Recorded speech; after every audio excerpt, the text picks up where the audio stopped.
बिस्मिल्लाहिर्रहमानिर्रहीम। अस्सलाम वालेकुम। मेरा नाम डॉक्टर नियामत अली है। मैं as a assistant professor medicine services hospital Lahore में अपनी जॉब करता हूँ। मैं अपनी private practice NNC jail road में दोपहर 3 से 7 बजे और रात 8 से 10 बजे तक Umar hospital jail road Lahore में अपनी प्रैक्टिस करता हूँ। आज जिस टॉपिक पे हमने बात करनी है वो है दायमी खांसी। बहुत कॉमन है, बहुत से मरीज़ आते हैं अपनी ये प्रॉब्लम लेके, और खांसी जो है बहुत सी बीमारियों का पेश खैमा हो सकती है। ये एक सिम्टम है जिसके साथ लोग आते हैं और उसके साथ बहुत सी रिलेटेड बीमारियां हैं जो कि खांसी के साथ प्रेजेंट कर सकती हैं। क्या क्या वजूहात हो सकती हैं खांसी की? बहुत ज़्यादा कॉमनली देखा जाए तो आजकल जिस तरह बहुत से वायरल इन्फेक्शंस हैं, कोविड आजकल पेंडेमिक चल रही है, तो वायरल इन्फेक्शंस बहुत कॉमन हैं जो कि खांसी कराते हैं। कोविड के अलावा और भी बहुत से वायरल इन्फेक्शंस हैं जो कि सांस के ज़रिए हम इनहेल करते हैं और अंदर सांस की नालियों में वो सोजिश कराते हैं जाके, जिसकी वजह से खांसी होती है। और भी अलामात स्पेसिफ़िकली हर बीमारी की होती है। वायरसेस के अलावा बहुत से बैक्टीरियल इन्फेक्शंस हैं जो कि इसी तरह सांस की नालियों में जाते हैं, कुछ सांस की नालियों तक रहते हैं, कुछ फेफड़ों में जाके इन्फेक्शन कराते हैं जिसको निमोनिया कहते हैं। और इन सब चीज़ों की वजह से बुखार, खांसी, बलगम आना, ये सारी चीज़ें भी हो सकती हैं। इसके अलावा और बहुत सी बीमारियां हैं जिससे खांसी के साथ पेशेंट आ सकते हैं, जैसा कि TB है, हमारे मुल्क में बहुत कॉमन है।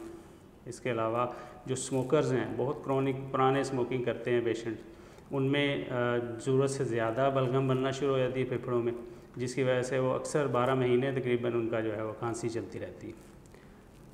बहुत सी ऐसी बीमारियां और भी हैं, जिस तरह खुदा न खास्ता फेफड़ों का कैंसर है, उसमें भी पुरानी खांसी, दायमी खांसी के साथ मरीज़ जो है ना वो इस तरह डॉक्टरों के पास आते रहते हैं।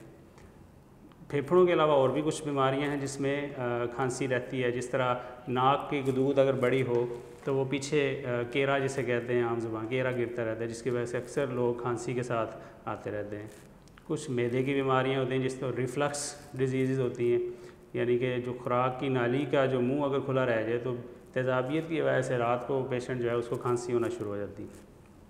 फिर एंड पे कुछ अद्वियात हैं, बहुत सी ब्लड प्रेशर की ऐसी दवाइयाँ हैं, कुछ और दवाइयाँ हैं एंटीबायोटिक्स, जिससे खांसी जो है ना उसके साइड इफ़ेक्ट्स में शामिल है। खांसी के साथ पेशेंट आता है, ठीक है।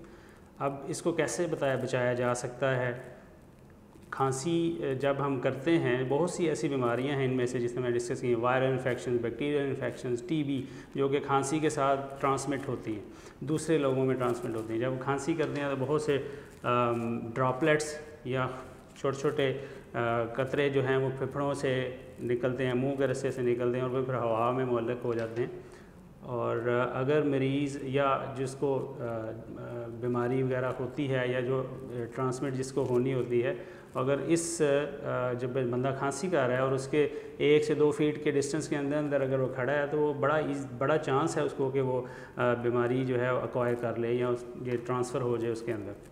तो इससे बचने के लिए कुछ तो जनरल इंफॉर्मेशन है कि ये एक तो सेफ़ डिस्टेंस रखना चाहिए। आजकल वैसे भी जिस तरह मैंने बताया कोविड चल रहा है तो सेफ़ डिस्टेंस 6 फीट का डिस्टेंस होना चाहिए।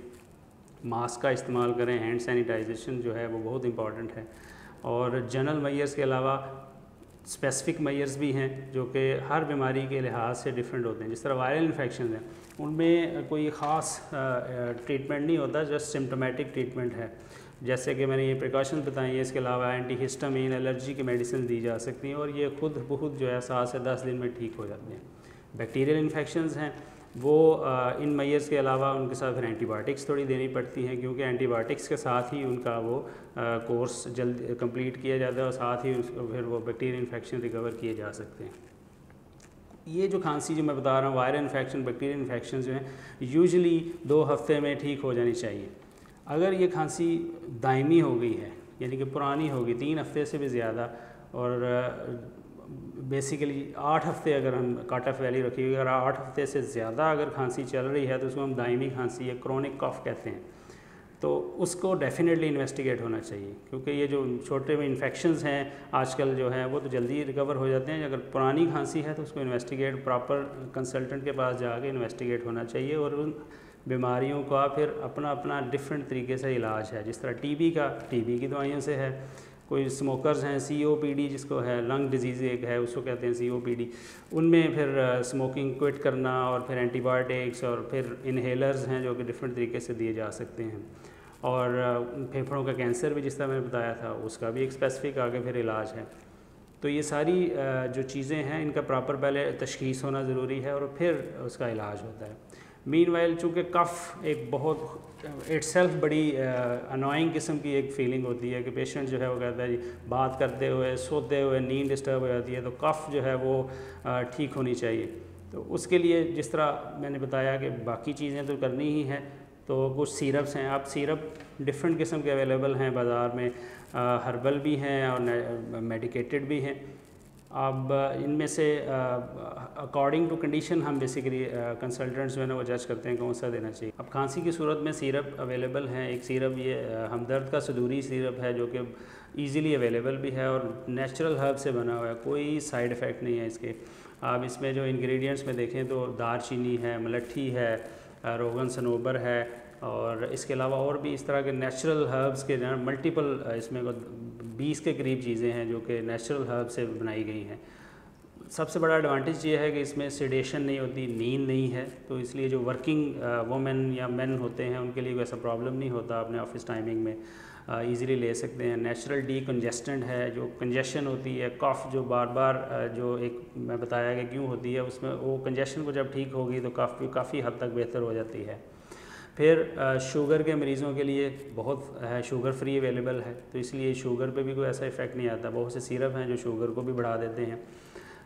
टेस्ट बहुत अच्छा है, इजीली डाइजेस्टेबल है और सबसे बड़ी बात जो है कोई साइड इफ़ेक्ट्स नहीं है इसके बेसिकली। ठीक है, दी एंड मैं यही कहूँगा कि अगर आपको खांसी बहुत ज़्यादा तंग कर रही है, मीनवाइल इन्वेस्टिगेशन चल रही होती है कफ़ की, तो अगर खांसी बहुत ज़्यादा आपको डिस्टर्ब कर रही है तो हमदर्द का सदूरी सिरप है, बहुत नेचुरल हर्ब से बना हुआ है और ये आपकी टेम्परेरली आपकी कफ़ को जो है वो रिलीव कर देगा और उसका जिस तरह मैंने बताया कोई साइड इफ़ेक्ट्स नहीं है, तो ईज़िली इसको अवेलेबल भी है और यूज़ किया जा सकता है। बहुत शुक्रिया, अस्सलाम वालेकुम।